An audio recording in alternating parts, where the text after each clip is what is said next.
What is good, y'all? Welcome back to another frickin' video. Today's gonna be a sick anterior day, push quad day, whatever you want to call it. All I know is it's gonna be a sick lift. The last YouTube video did really well. Like, I think it nearly, like on YouTube, I've never broken 1,000 views on a video. It nearly broke it. It was at like 950 last time I looked, which is crazy. So, I don't know if it was the intro, because I did spend a good amount of time. I know the intro is kind of like whatever. It's nothing crazy. But like, I did spend a good amount of time on that video. It was the longest amount of time I spent editing on any of my YouTube videos. So I'm really happy it performed well because I spent a lot of time editing. The music for the intro, by the way, was what took up a lot of the time. At first I wanted to find a sound or a song that's like not copyrighted, because YouTube has so many like rules in terms of what music you can use. So I was like, you know what, I'll just follow their guidelines. I'll kind of scroll through these different websites for non-copyrighted music and see what I can find. Everything was straight ass. Like, not copyright sounds is good, but it's not like intro music, you know? Like, it's like 2015 Roblox, Obby, or like Markiplier opening type music, which is cool, but like that's not the music I was trying to use for my intro. And then I went onto another website, I don't even remember the name of it. It had actual music, some songs had lyrics, but again, majority of it was straight ass.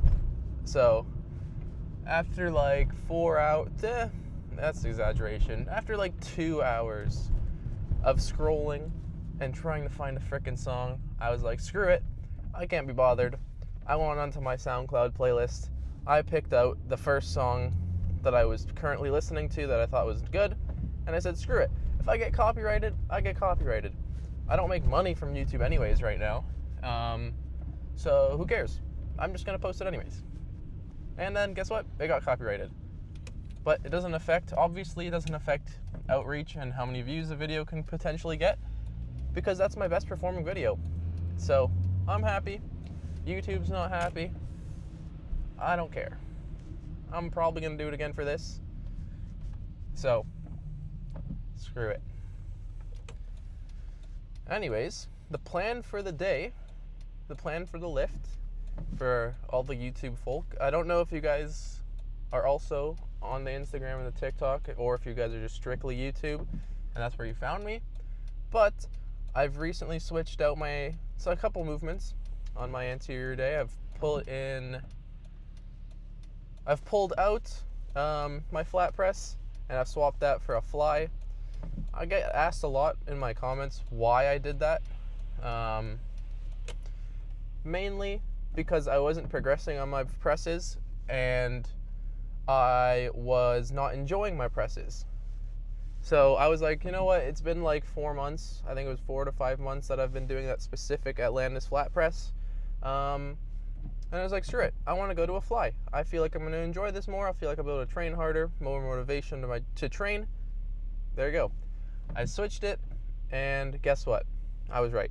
Everything I just said was true. I now have much more motivation to train. I enjoy doing my flies a lot more. It is a prime fly machine.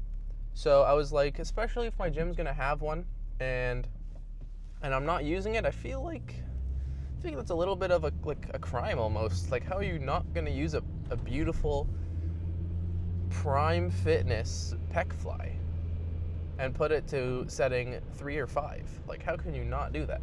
So, nonetheless, I switched it.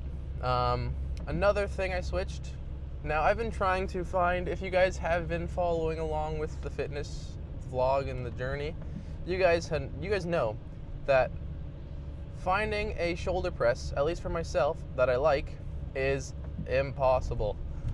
Like, I already don't enjoy shoulder pressing all that much anyways, but I really want to continue doing them because it's great front delt, it's great side delt, hit a little bit of upper pec, nothing crazy, but they're pretty important to do. So I'm trying to find one that I've liked. I've used every single shoulder press in my gym, and except for one until now, and I didn't like any of them.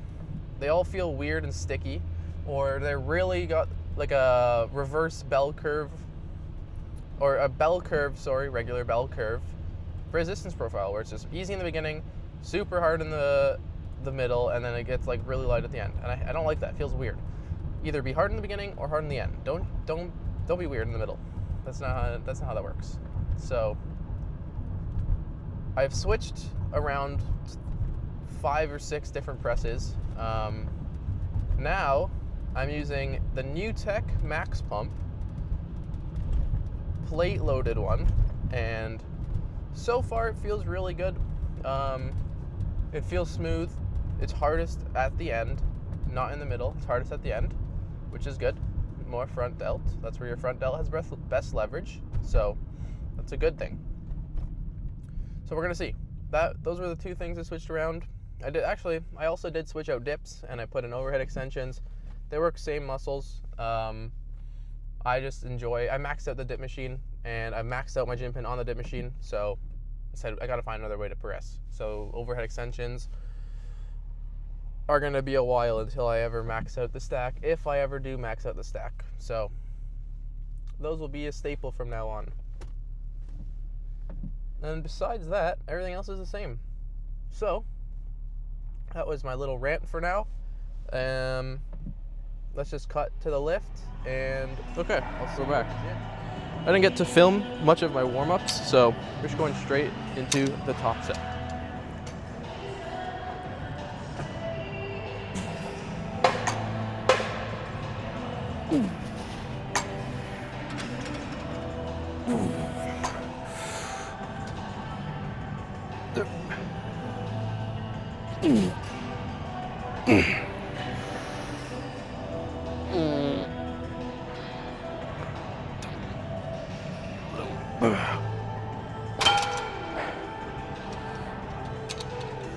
Holy, okay. Pretty sure that was the same. Yeah, 0. Same as last time. Not totally mad about that. Let me change the gain. I think that should be a little better. Okay, yeah. I think that was about the same reps as last time. Typically I'll lower the weight, but like today I'm just gonna leave it. I can't be bothered. Just gonna match the reps. 6 reps. We'll see what happens.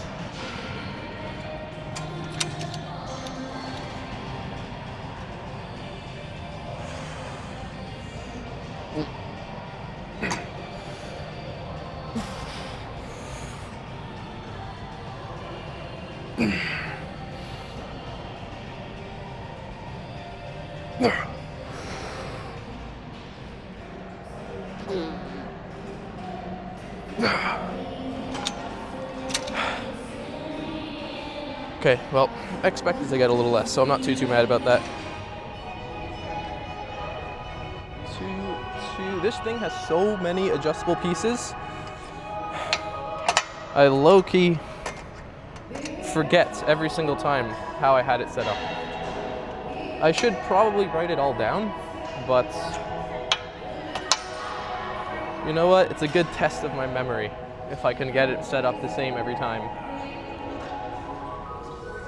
Okay, let's see. Okay, this is slightly higher. Okay. This should be perfect. I really hope that it's not picking up the gym music too loud, because it's really hard to edit it out.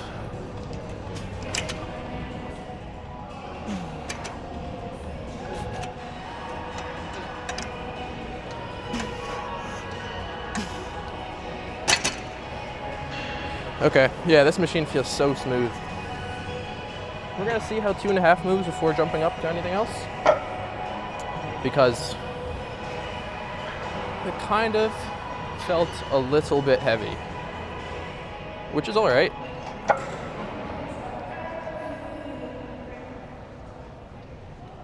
But yeah, I'm gonna give it a few minutes before I go into the next set, because this could be the last warm-up set. There's multiple handles. The first couple times I used the top handle over here, but I can probably show you. Let me move this out the way. Well, you can't really grip it. Like, well, you probably can't even see this arm. Let me do it on this side. You can't really fully grip it because it like curves inward, so your wrist is constantly like upside down in a pretty terrible spot. And then you can go wider, but I don't like shoulder pressing wide like this. It just feels really weird. So, and obviously I'm not using the neutral handle because I'm doing an incline press later. So, instead, there's a third handle, which is something I found about every new tech machine for some reason, which is great. They're all super customizable. Like, I'm sure these little attachments here can change some resistance profile. These change the height, obviously, but this one can probably change the resistance profile a little bit. So, I haven't played around with it enough to know. Okay, that's enough yapping for now. Let's jump right into it. I feel like this is really low. Whatever. Oh.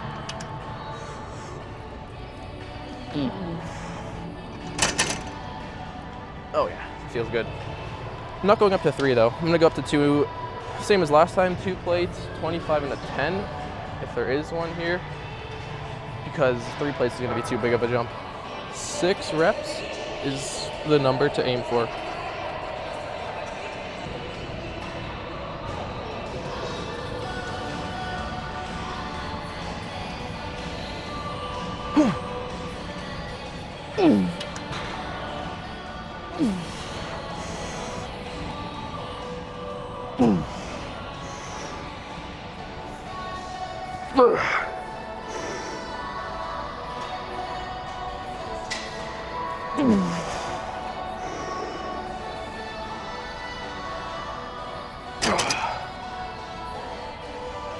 Five reps. Got less. Huh. Okay, well, it is what it is. Lower the weight, do a back down set, because, fuck, I was supposed to get 5. Okay, yeah, I was at 65 for 7 reps last time, so, of course we're going for 8. Also, I just noticed, like, holy peak, bro, look at all the equipment we're getting in here, man. Can't really see much from here. But actually, let's see. There's like a lat pull down over there. There is a Nautilus. I can't tell what it is from here. There's another squat. There's another incline press, a pull down, and an OG body. It looks like a Body Master decline fly. So training. I know I emphasize to stick with the same exercises and not switch every 2 seconds, but like, how can I not when there's like, they're just bringing in 8 new machines every month or so. Like, come on. Okay, it's been about 2 minutes, let's jump into it.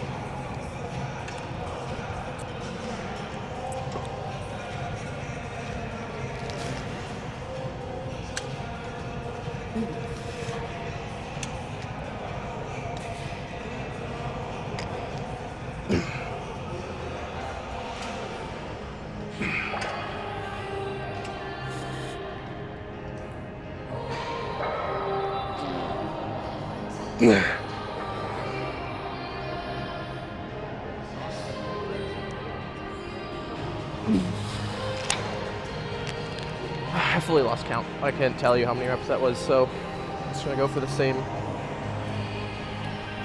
failure in the second set.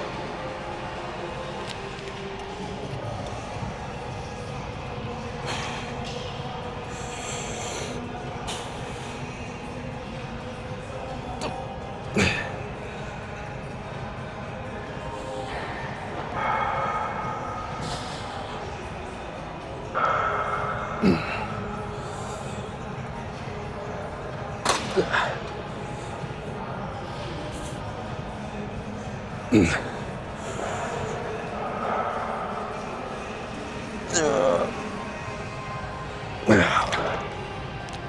that time I know that was 8 reps.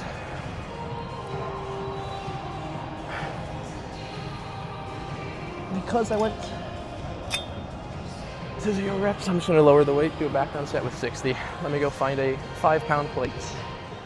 Yeah, I know if I did another set with 65, I probably wouldn't get more than 5 or so reps, so it's not even worth doing. May as well just lower it, do a back down set, get 8 reps still. And then next session, jump up from 65 to like 67-ish. That's how I like to train. You can do whatever the fuck you want.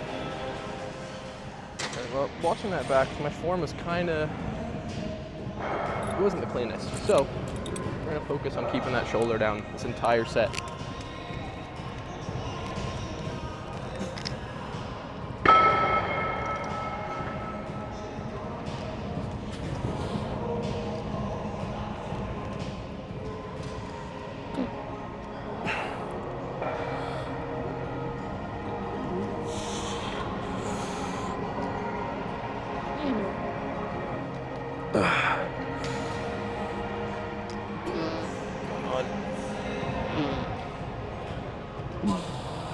Okay.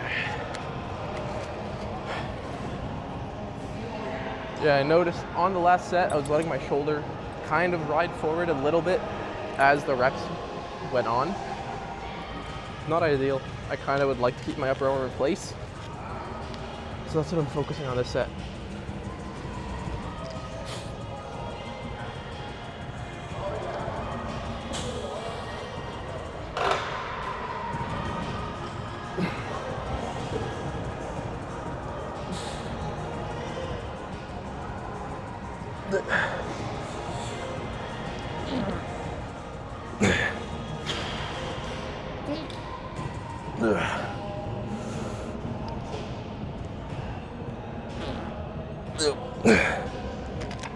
Okay. Not a horrible 7 reps.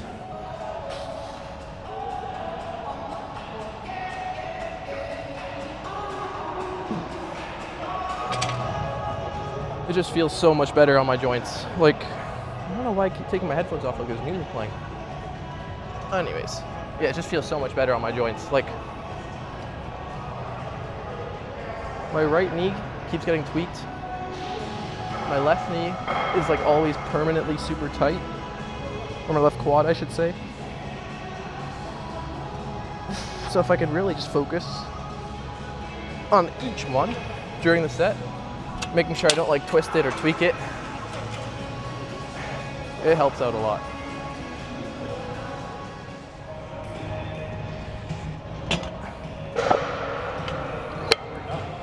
This is my second session without knee pain. I blame this new tech machine right beside me because the moment I switched to using it, like I want to say a month ago, that's when everything started getting like inflamed. The knee pain started up again. It was terrible. The moment I switched off of it, everything felt way better. Like pain was gone, slowly, gradually getting like less and less. Like it used to be tender and like hurt to touch. Now it's fine. So I feel like however that machine is set up in terms of like the angle of it or where your knee is on the pad is a little awkward compared to like every other leg extension that I've ever used. So we're back to here, unilateral, because 1, I don't want to load a million plates on. 2, I get to actually focus and make sure I don't tweak anything. Like, because even if my knee, if it's not straight as I'm doing leg extensions, if for some reason it's twisted a little bit, tilted one side or the other, my foot is turned outward or inward too much, your tendons can end up rubbing on the bone and it can cause a little bit of inflammation. And right now at the stage I'm in terms of healing, it can just make it so much worse. So doing it unilaterally to figure out whether or not, or to focus on not doing that is really important. All right, let's do it.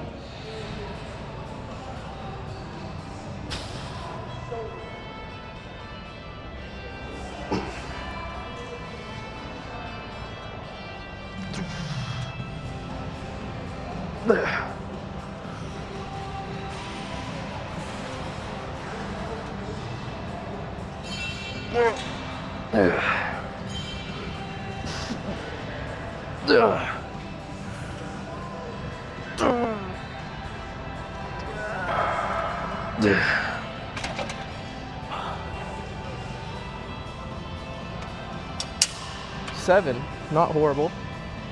Also, I don't know if you can really, my brain shut off for a second. I don't know if it really shows on camera, but I'm not fully locking out on my right leg, because that's the other thing. And when I get to that full lockout point, that's when the pain starts the most. So I've kind of just went right before that. But I've loaded the majority of the weight anyways into the beginning, so it makes no difference whether I fully lock out or not, because there's no tension there anyways. I'm not coping, trust me. It's all calculated.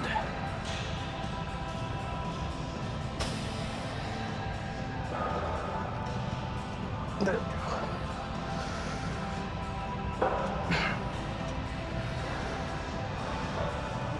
go.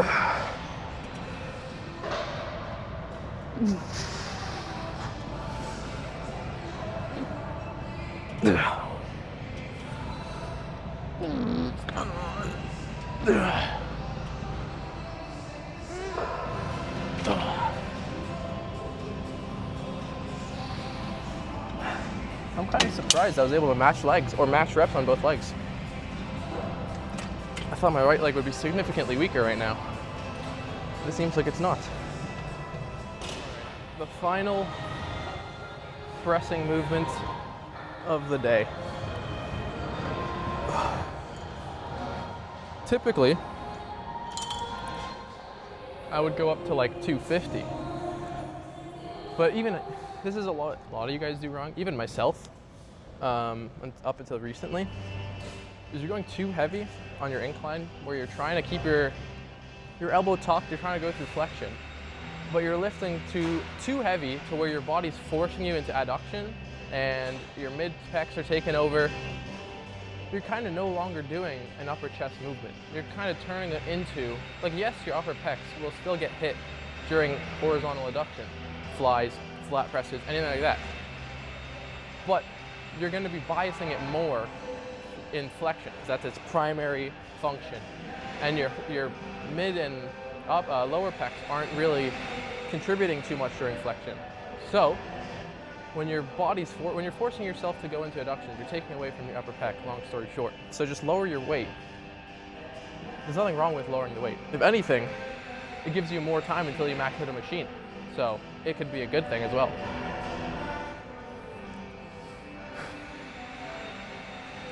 With that being said, we're going for 7 to 8 reps.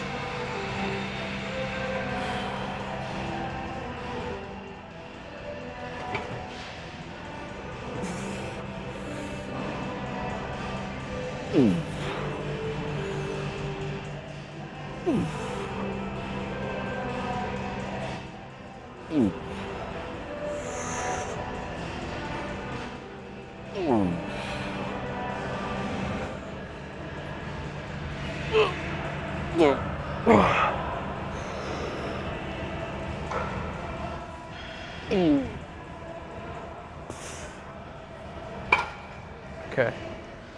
Look, you can kind of even see it on the last rep there. I could have got 3 more reps if I just really pushed it and went into adduction, but no, I'm not trying to bias my mid pec here. I already did flies for that. Last warm-up set before the top set.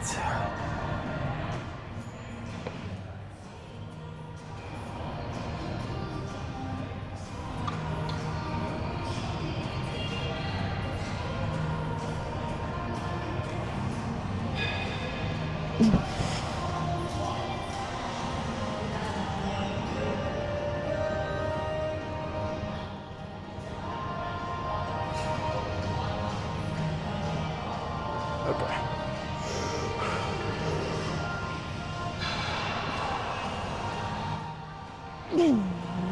Yep.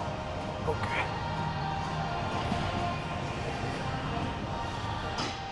Okay, that felt good.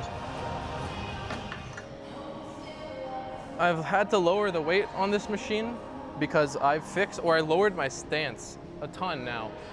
Now that my knee has gotten better, I'm able, I hope that you guys can see this right now, but I'm able to go from my old stance, which was like all the way up here near the top of the pad, to like down here near the middle / bottom.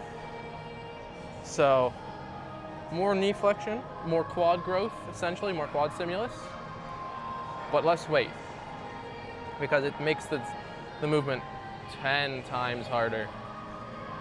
Like if you have the knee to do it, if you have the knees to do it, lower your feet on the pad as much as you can, comfortably, and you'll notice your quads will probably grow so much quicker.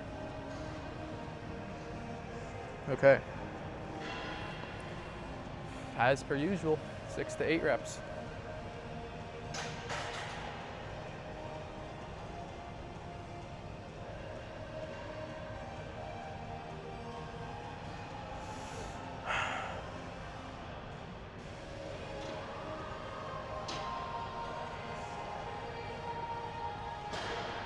Okay.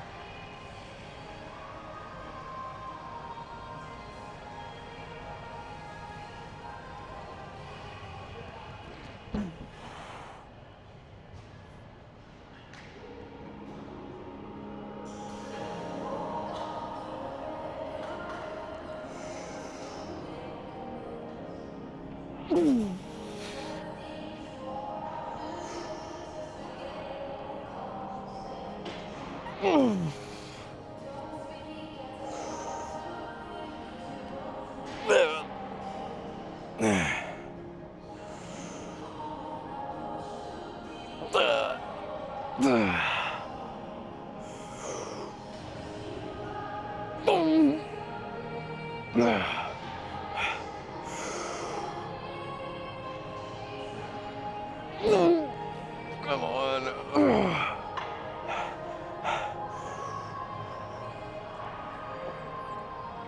Oh, that's not going up. Fuck.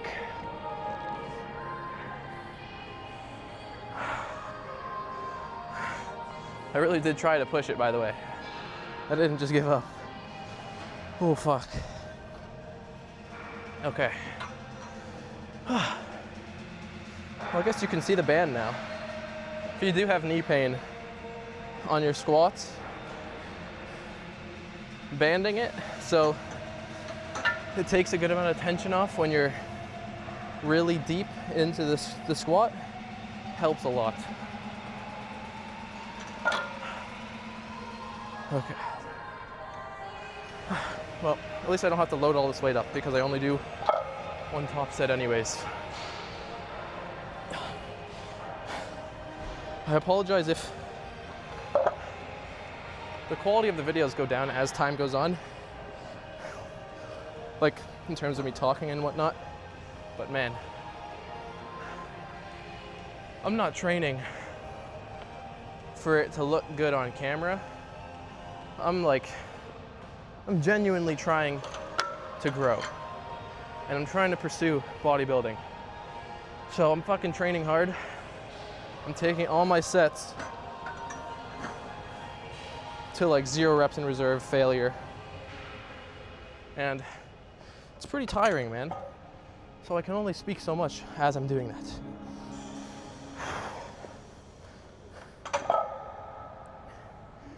Okay. Got a few exercises left.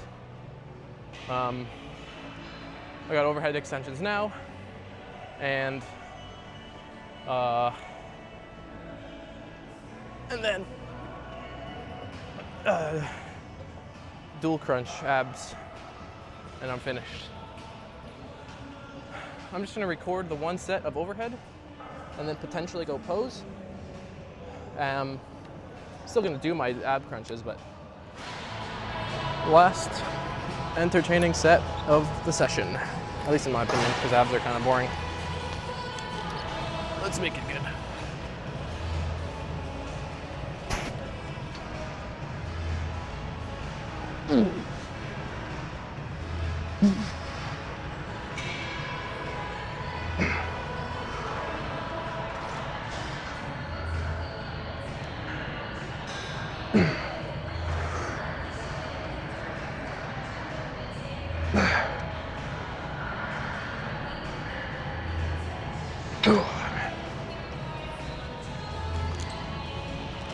Six reps. I don't know if I should be mad or not because I don't remember how many I did last time. I'm not keeping a mental tracker because I put everything down on my phone, so.